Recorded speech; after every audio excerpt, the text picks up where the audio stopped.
como as cargas de vento que acertam todo o prédio vão apenas para o núcleo rígido ou o sistema de estabilidade. Isso acontece através das lajes e dos elementos verticais. Então, digamos que eu tenho um prédio, o prédio tem 20 metros de largura e bem no meio tem um núcleo rígido. O vento vai bater no prédio inteiro. Por que não tem que dimensionar todos os pilares, todas as paredes para suportar esse vento? O efeito local sim, mas o efeito global não, porque quando o vento bate na obra, a carga vai para a laje superior e para a laje inferior. Okay? A laje vai ter uma largura gigante, né? Então ela vai ter uma rigidez horizontal gigante, ela é um diafragma rígido. Isso vai garantir, e essa laje que garante, que todos os elementos deformam igualmente. Se todos os elementos deformam igualmente, a carga tem que ser proporcional à rigidez do mecanismo de estabilidade. Okay? Essa que é a ideia pelo diafragma rígido. Pergunta: quais cuidados ter em uma treliça que o banzo superior está solto? Por exemplo, em uma passarela, onde eu tenho duas treliças e no banzo inferior apenas eu tenho o deck da passarela, mas o banzo superior está solto. Nesse caso, o nome técnico, infelizmente no Brasil não existe, em inglês é pony truss, ok? Pony, um cavalinho mesmo, tá? Mas a questão é, você vai ter que dimensionar as diagonais para resistir à flambagem lateral, igual demonstro no caso de treliças de galpão para o banzo inferior, ok? Então você tem que ajustar diagonal para flexão horizontal, para o FBR, para o SBR. Tem uma aula no canal já sobre esse caso, né? E também eu mostro isso no curso de metálicas, beleza? Mas a questão é, pony truss já existe, tem literatura sobre nos Estados Unidos. A questão é, você tem que utilizar as diagonais para suportar e impedir o banzo superior de flambar. Pergunta: por que quando se dimensiona uma estrutura pelo eixo, reduz flash, cisalhamento, momento e tudo mais, igual tem um vídeo no canal chamado Dimensiona pelo Eixo? Basicamente, porque quando você muda a estrutura muda. Ok? Isso é uma regra básica. Se você mudar a posição de uma peça e tudo mais, você vai modificar a estrutura. A questão é, quando você dimensiona um pilar, você dimensiona com uma carga no eixo do pilar. Porque se você colocar uma carga na ponta, você vai gerar um momento fator gigante. Mesmo padrão em qualquer outra estrutura, a gente sempre imagina ela pelo eixo quando você quer fazer certo. Tá? A questão é, e é uma maluquice que muito engenheiro faz, o galpão tem 20 metros, então eu vou lançar no software, apertar o botão que entre um pilar e outro tem 20 metros de eixo a eixo, quando o galpão tem 20 metros de fora a fora. Você está basicamente usando um galpão para um vão maior. Essa que é a questão. A gente considera eixo porque é a posição central de cada peça. Pergunta: alvenaria estrutural com 2 andares com paredes em posições diferentes. Qual que é o processo? Como que a carga vai de uma parede para outra? O que você está descrevendo é uma obra em 2 pavimentos com um andar de transição. Você vai precisar de vigas de transição. Você vai modelar como se fosse basicamente um pilotis entre os pavimentos, só que é um pilotis apoiado em outra alvenaria. Ok? Tá? A questão é, se tem uma obra de 2 pavimentos, os andares não condizem, dificilmente você vai recomendar trabalhar com alvenaria. Geralmente tem algum problema grave se tem uma obra que os andares não condizem e resolve-se trabalhar com alvenaria e pior, resolve-se trabalhar com todas as paredes que não condizem com o estrutural. E geralmente é uma maluquice completa e geralmente tem outras soluções bem mais econômicas. Tá? Mas basicamente você tem que dimensionar o pilotis intermediário apoiado nas paredes para poder distribuir essa carga. Pergunta: o cliente quer remover uma parede de 8º e também os pilares de um 8º. Como refazer o dimensionamento nesse caso? Mesmo padrão de qualquer outra reforma. Você vai dimensionar antes, se a obra é estável atualmente, porque imagina que a obra cai antes de você começar a mexer, porque ela já era instável, daí não adianta. Em seguida, você vai planejar como que ela vai ficar no final e vai planejar todas as etapas intermediárias, dimensionando etapas intermediárias. Por exemplo, eu vou tirar o pilar, mas a obra vai cair se eu tirar o pilar. Então, antes eu tenho que planejar o que vai segurar aquele pilar do então, ou o que aquele pilar do então segurava, no caso. Tá? Então, você tem que planejar etapa por etapa. Tá? Você tem que garantir em todas as etapas da obra que fica de pé. E é o mesmo processo para qualquer reforma. E ainda sobre a questão de como gerar continuidade, que se a irrigação for engastada bem planejada, vai ser eficiente, Dentro do meu livro, o mínimo de estruturas, que isso aqui é o mínimo, o engenheiro deveria sair das aulas de estática, sabendo tanto que está no capítulo de estática, tem um subcapítulo justamente de como conseguir ligação engastada. Okay? Que na verdade é um princípio básico. Se souber por que no momento o fator é força de distância, vai saber como fazer essa ligação, mas muitos engenheiros não sabem. Okay? Então no meu livro de estruturas eu abordo também isso. Pergunta, na verdade nem foi a mesma pessoa, mas também relacionada. Pilar de concreto e uma tesoura metálica. A pessoa falou, eu tenho uma dúvida, qual é o método correto de fazer a ligação do pilar de concreto com a tesoura metálica? E a resposta é, não existe um método correto oficial autorizado na Constituição. Okay? Você tem que parar de achar que engenharia é um jogo fechado, onde eu só consigo fazer desse jeito. Não. Você pode inventar novos métodos, pode planejar novos métodos. Desde que você siga as regras básicas de ligação, você tem várias maneiras fazer uma ligação eficiente, tanto que na obra que eu postei no galpão, alguns pilares a conexão era pelo lado e alguns pilares a conexão era por cima, por questão de limitações do arquitetônico. Okay? Tá? Então não tem um método certo e um método errado. A questão é, se eu quero economia, eu vou precisar engastamento, continuidade, conexão de momentos. Mas isso eu consigo nas duas possibilidades, desde que eu siga regras básicas de engaste. Pergunta, como fazer a conexão de uma obra antiga com uma ampliação, uma obra nova?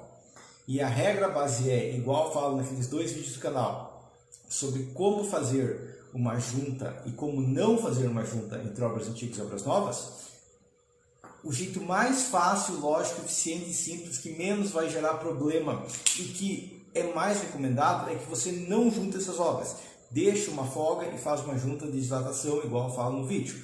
Se você realmente precisa emendar, redimensiona toda a estrutura antiga para garantir que ela resiste à nova estrutura e ela trabalhar combinado com a nova estrutura, e você vai ter que aceitar, infelizmente, que vai ocorrer um recalque maior quando você apoia uma estrutura que já recalcou.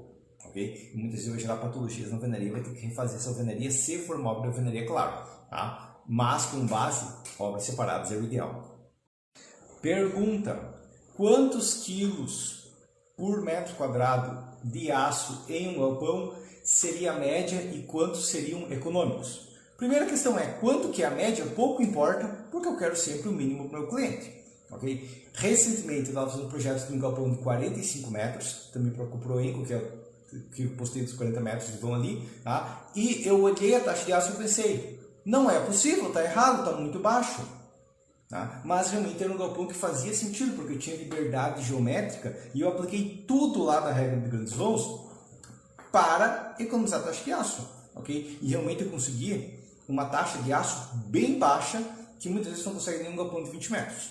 Tá? A questão é, quanto menos melhor. Okay? A pergunta, o que é econômico, faz tanto sentido quando perguntar quanto que é o carro econômico, quanto que custa um carro econômico.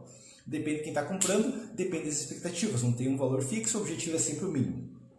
Pergunta, em uma obra com pilares de concreto e tesoura metálica, no caso um pórtico com galpão, a conexão deve ser com o pilar e a tesoura entrando pelo lado do pilar ou alternativamente com a tesoura por cima do pilar. Eu postei um stories de uma obra que estou fazendo no vão de 40 metros, onde eu uso os dois casos da mesma obra, por causa de complicações. Se eu tenho balanço, por exemplo, isso aqui pode ser mais eficiente. Né? A regra base é que o elemento menor entra no maior, mas vai depender de cada caso, nem sempre é possível. Entendido? Tá? A questão crítica é, não importa qual você escolha, você pode escolher diferentes tipos, vai depender da situação da obra, não tem um errado e um certo. Né? Vai depender dos custos daquela opção. Você tem que, de alguma maneira, se você quiser economia, só claro, se não quiser economia pode pular essa parte, mas se você quiser economia, garantir continuidade dos momentos na região. Isso vai gerar uma obra muito mais econômica. Pergunta, como gerar continuidade entre laje maciça e laje treliçada? Ou seja, quando é feito salada na obra, quando é feito aquela maluquice de misturar dois tipos de laje, 99% dos casos é para dar dor de cabeça para a obra, ok? Não faz o sentido, além disso enfraquece as duas lajes, tá? Então vamos imaginar que tem uma laje treliçada. Lajes treliçadas, como elas têm um enchimento, elas geralmente são mais altas, porque não é caro aumentar a altura, igual é caro aumentar a laje maciça. Então vamos imaginar que tem uma laje de 8 mais 4. E daí do outro lado, né, continuidade passa da viga, do outro lado tem uma laje maciça, tá? Então o que vai acontecer? De um lado tem laje maciça, do outro lado tem laje estreliçada. Na região do negativo eu tenho que verificar se resistem só com a região que ambas preenchem. O que vai exigir mais ácido negativo ainda é mais um pepino, mais uma desvantagem de fazer esse retardadice, que é salada de lajes. Pergunta: se aço, no caso vergalhão, precisa ser coberto pelo concreto e não pode ser usado reboco para cobrir ele, como então que a gente utiliza ferro cabelo e armadura, colocando uma armadura, né, colocando vergalhão na argamassa? Agora isso é a questão. Ferro não precisa necessariamente de cobrimento de concreto, né? Mal bem qualquer estrutura metálica, uma treliça inclusive, vai ser pintada, eu tenho um revestimento de pintura, tá? Então eu posso ter outros tipos de revestimento também, não só concreto, tá? A argamassa, ela tem uma certa capacidade de dificultar a corrosão, como ela é porosa, é bem menos, mas tem. Só que o ferro cabelo, normalmente você tem uma alvenaria de 9 centímetros, o ferro cabelo fica no meio, tem 4,5 de comprimento para compensar. A alvenaria de 14 tem 7 centímetros de comprimento para compensar. E são diâmetros pequenos com solicitações pequenas, então acaba não sendo um problema e a obra não vai cair se corroer. Pergunta: como fazer mão francesa em uma treliça do tipo Warren? Aqui eu estou olhando uma perspectiva onde eu tenho a minha tesoura aqui, com as diagonais aqui, e eu tenho as terças aqui, beleza? Tá? Primeira coisa, mão francesa não combina bem com o método que eu recomendo de ensinar galpões, mas se for aplicar, você pode, por exemplo, colocar uma mão francesa na diagonal. Isso vai gerar uma flexão horizontal também na terça, então não é o ideal. Alternativamente, você pode trabalhar com mão francesa dupla, o que aumenta o custo, mas é uma possibilidade.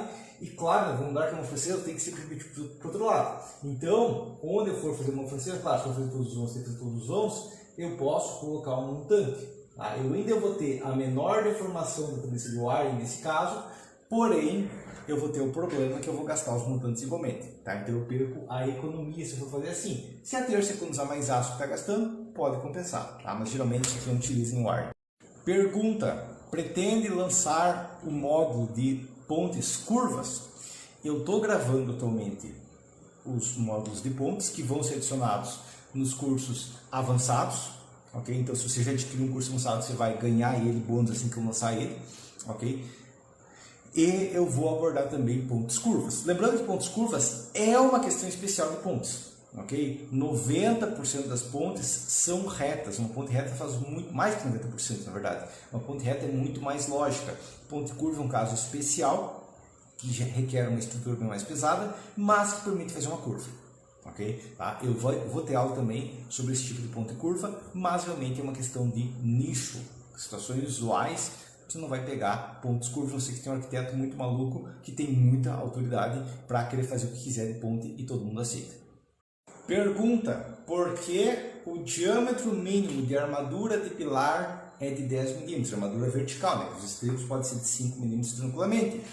O motivo é que pilares, quando a gente está falando pilar mesmo, tá?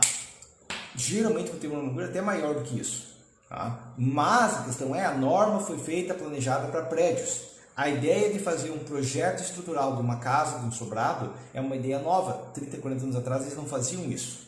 E o outro problema é que geralmente fazem errado. Tá? Por quê? Porque projeta uma coisa e executa um outro. Né? Eu escrevi meu livro Alvenaria Amarrada justamente para explicar mais esse conceito, porque as pessoas teimam em executar um sistema, projetar outro e achar que patologia é normal. Okay? E eu demonstro nesse livro como realmente isso nas obras são executadas. Em uma obra de alvenaria amarrada, você pode fazer um pilar com uma área de aço bem menor, sem problemas, até porque não é realmente um pilar, é embutido. Quando usar e quando não usar contra-flecha? Tem um vídeo no canal chamado Contra-flecha. Recomendo você vá no YouTube, pesquisa Barrinha Mágica e contra-flecha engenharia estrutural e vai aparecer esse vídeo. Mas a questão é, você vai usar contra-flecha quando ela elimina o problema gerado pela flecha, ok? Nem sempre vai eliminar e, além disso, tem que analisar o custo de fazer isso contra a flecha. Tem casos que é incrivelmente fácil, barato e simples, tem casos que é incrivelmente caro. E daí você vai usar na prática contra a flecha quando for bem barato fazer e aplicar ela resolve o problema. tem casos que não resolve, ok? Não é porque uma laje está defumando muito, uma viga está defumando muito, que necessariamente contraflash vai resolver, tá? Mas assiste o vídeo que está no canal. Pergunta se a resistência da argamassa é igual ou superior à resistência do bloco, porque a NBR pede uma redução da resistência quando se ensaia apenas o bloco, porque nem sempre a argamassa é instalada da maneira correta e também porque se aumenta a altura total do elemento ensaiado e, por final, na interface entre o bloco e a argamassa nem sempre você tem uma conexão perfeita, então ali é um ponto frágil realmente da obra. Entendido? Tanto que o ensaio ideal da alvenaria é o ensaio da pequena parede, onde você considera vários blocos e várias camadas de argamassa. E isso vai garantir uma precisão muito maior no resultado. Claro, a norma fala assim, se você trabalhar de uma maneira simplificada, os ensaios simplificados, considere esses coeficientes e ela joga para cima realmente, tá? Para as pessoas fazerem ensaios mais completos.